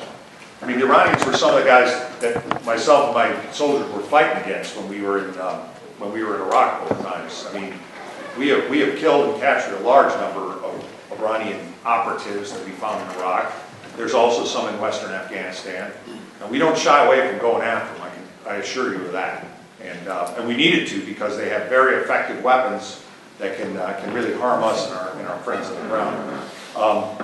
Right now, we're in a sort of de facto, you know, the enemy of my enemy is my friend situation against ISIS, where the Iranians have sent in advisory forces. and they're working with some of the Shia militias and parts of the government. I mean, Salman al-Ghaben, who's the Minister of Interior for the current Iraqi government, is a member of the Badr Corps, Iranian-backed militia. You know, the Dawa party that has run Iraq since their series of elections in 05, 06 were originally Iranian-backed. We have a lot of pro-Iranian sentiment. The one thing I would disagree is where you say, well, the Iranians aren't Syria. Syria's their traditional friend under the recent arrangement. I mean, which is somewhat curious given that they were the only Ba'athist regime besides Iraq, but they are a friend through the Alawite connection. You know, what's going on in Yemen, there's nobody in charge there. I mean, if the Iranians think they're in charge, have at it, pal. But it's a mess. Yeah, it's a mess. We're out. Yeah, no, we're not out. I mean, you may think we are, but we're not out. I mean, and the key point that I would make here is the Iranians want influence, but the Iranians labor, I mean, things I've learned, you know, I didn't go to school for it, but I went to the School of Hard Knocks for it. The thing that I've learned is, at the end of the day, the Iranians are not Arab, they are Persian, and they are not Sunni, they are Shia. And those two things, it's like they go to bat with two strikes in most countries in that region because of that, before they've done anything. And that's a reality. So I think the better question to ask is, what does the U.S. do about it? And right now, I'm not sure we have a good policy. Thank you. I would just like to point out that I'm grateful that we have such a great mixed audience, some older people, some students, and I would like to say that students are allowed to ask questions too. So don't hesitate, please. Any more questions? Yes, please. Thank you so much. I just wanted to ask if there's any sense of self-evaluation in the senior leadership in the military, and if so, can we expect any policy changes? Because from what you said, I seem to think that there is some fundamental lacking in leadership at the upper levels. You just talk about the military? For the military, yes, sir. Yeah, I think there's, again, you're not dealing with men and women, whether senior leader, junior leader, doesn't matter. Most of us are not pathological types. So we have to think about the men and women we've lost and what we've experienced, as well as the Iraqis and Afghans we killed and others that we had. You know, when you do those things, those stay with you for the rest of your life.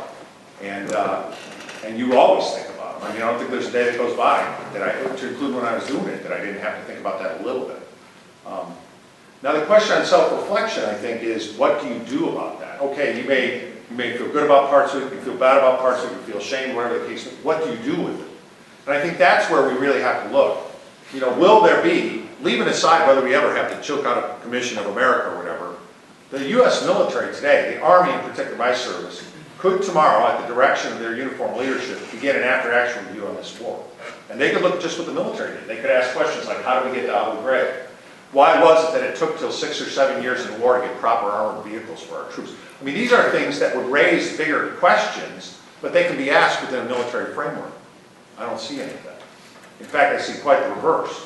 What I see is what we look like very much is almost the British Army at the end of World War I. Yes, the British won sort of in an ugly win at the end of World War I, and many of the British senior leadership said, thank God, the war's over, now we can go back to proper soldiering, which means go out in the colonies and do stuff. They didn't want to talk about what had happened on the Western Front or Gallipoli or anything like that. I see some of that with our military. There's a tendency to say, let's worry about the pivot to the Pacific, let's worry about working with regional forces, let's do all these things, and let's not look at that ugly mess we just did to ourselves. To me, that may change, but it is largely personality driven, and it's going to take a bold person. Now let me offer you a hopeful thought. At the end of the Vietnam War, in 1972, the Chief of Staff of the Army was General Creighton Abrams, a great tank commander in World War II, and one of our field commanders in Vietnam. He comes back to be the Chief of Staff of the Army in 1972. He was an ill man. He had cancer that would kill him 2 years later, but he did lead an introspective search from that senior position for the military. And from that introspective search came how the Army implemented the Volunteer Army, our current training system that's been so effective in this war, the integration of our Guard and Reserve that's been effective in this war, the revitalization of our non-commissioned officer corps, and the idea that dissent is not disloyalty. That it was okay to ask a question or to raise your hand and say, this looks wrong to me, and that was not treated as disloyalty. Abrams never was, thought that way, and he started that from the top. and it had an effect. We may get a person like that today, but I don't know. The gentleman over there, you have raised your hand for some time. Yeah. Very patient. Down here, down here. The gentleman. Very patient. Well, I want to thank you for your service, and I think this has been a great discussion, and it's covered a lot of territory. And because you're a professional soldier, of course, you've studied it, being a soldier, and you've written about it. I've been involved with many of the individuals that you've named, and I was involved with many of the issues that you've discussed. And I really want to emphasize how much responsibility the politicians bear. I worked with General Casey, I worked with General Powell. I know soldiers, I know generals. I know they will do what they are asked to do, and they'll go beyond reason in attempting to achieve their given goal. But the irresponsible political leadership that first made the very bad decision in Afghanistan to go in beyond Taliban, Al-Qaeda, and try to do something that they could never ever do. No one could ever do it. Going back to Alexander the Great, no one could ever do it. Secondly, General Powell, when he was Secretary of State, was not asked about Iraq. The decision was made. He was told, we're going to war with Iraq. That's when he said, Mr. President, you break it, you bought it. And he couldn't have been more correct. A year or so later, and this is when we knew, 2004, I was in Baghdad, General Powell and Ambassador Negroponte and General Casey spoke, General Casey being the theater commander, and they were in agreement we were losing. 2004. And the President had to get the unvarnished truth about what it would take. And what it would take is pretty much what you said, time, effort, resources. Otherwise, this isn't going to work. So Ambassador Negroponte asked me to write the message to the President. I wrote it. He approved it. I went over with General Casey. We sent it to Secretary Powell. He sent it over to the President. And what did the President say? We don't have time for that. That was it. It was a 16-page memo. We don't have time for that. And so we went on for year after year after year into the surge, which I think you've characterized very well. It is politicians. You mentioned Senator Fulbright. We used the word arrogance, and you recall that's right. Senator Fulbright's word, the arrogance of power. That's where that comes from. Right. The Congress never wanted anything to do with responsibility for these wars. They hated being asked about this. They didn't want to talk about this. There are no leaders in the Congress equal to a Fulbright or some of the other great voices we heard. So I think it's wonderful, your self-evaluation and self-flagellation. But I didn't hear anything really that you said that could have altered the course of these wars. They never should have happened. They were lost before they began. And the military could never solve them because I think you said the terms perfectly. Go in, do what you have to do, and get out. And that's it. Right. No, well said. Thank you.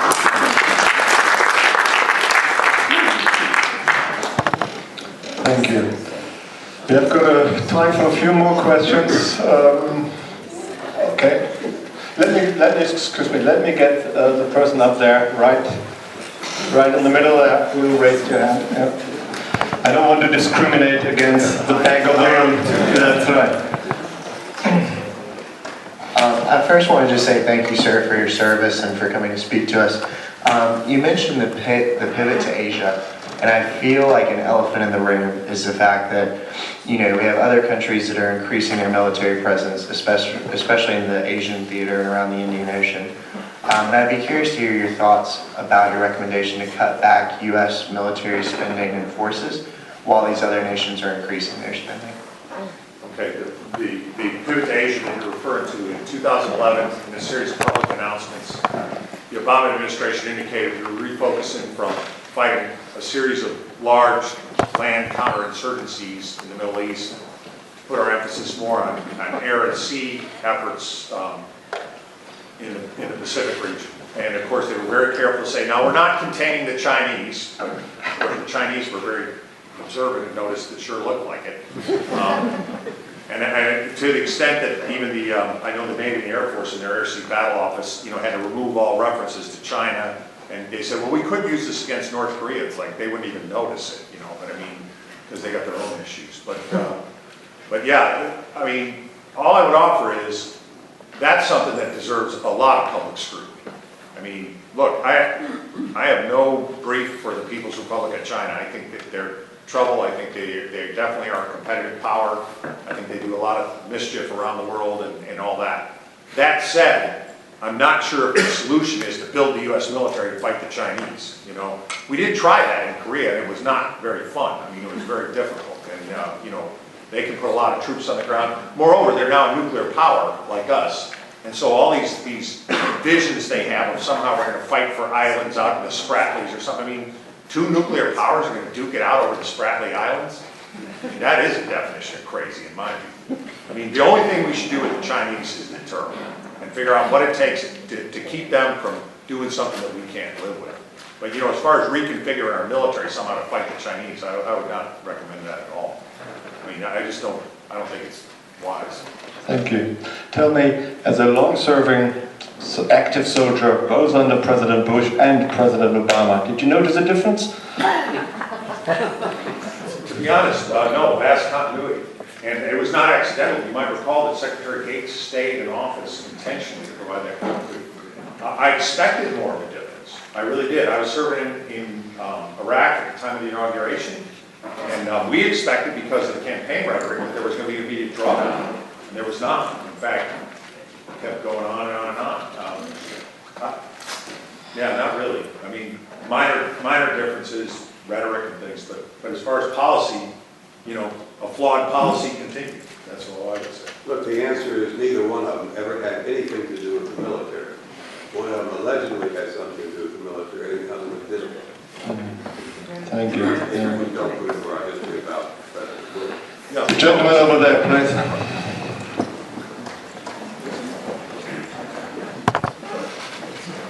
I try to put your presentation in the context of the rise and fall of hegemonic powers.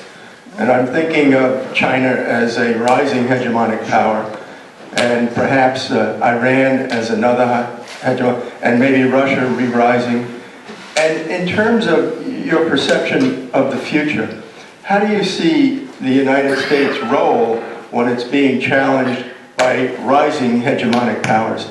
And before you answer, I just want to say, please don't leave feeling guilty about what you did or didn't do. I remember General Shinseki, is it? I'm not sure how you pronounce it, but he tried to present a realistic appraisal of what was needed, and I guess he was thoroughly discredited and humiliated.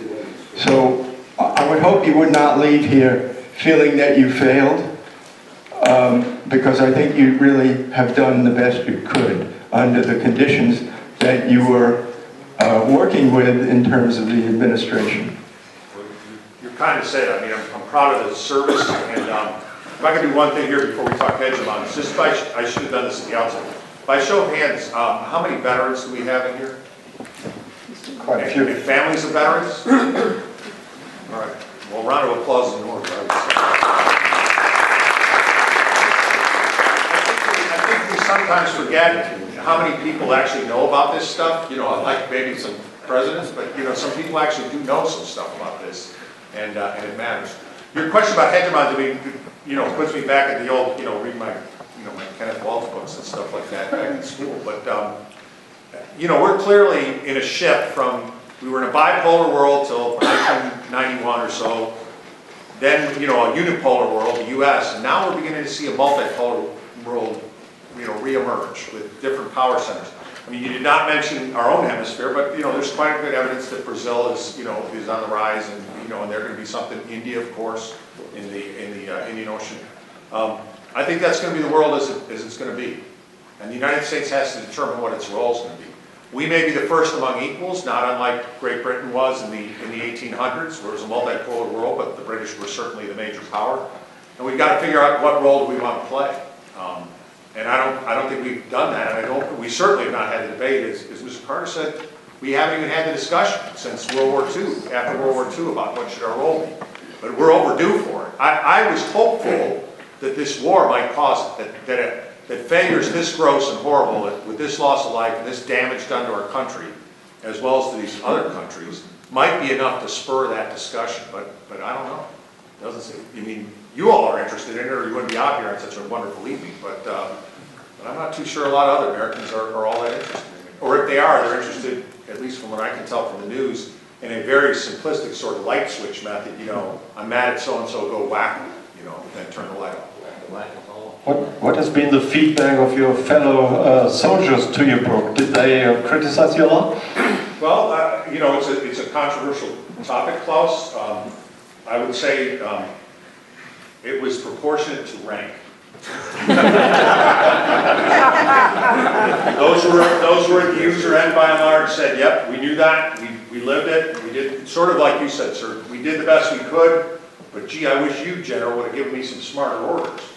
You know, a lot of the generals are still, for a lot of reasons. And it goes back to the self-evaluation question. It is very hard to look at yourself in the mirror, as any senior leader, and say, "Hey, I didn't do this right." That's a hard thing to do. But I believe, as a start at the outset, you've got to start by saying what really happened. You cannot kid yourself. And for a military man or woman today that somehow think everything went fine, you just can't go there. It's not true, and we've got to do something about it. Thank you very much indeed. Let me thank you for a very meeting.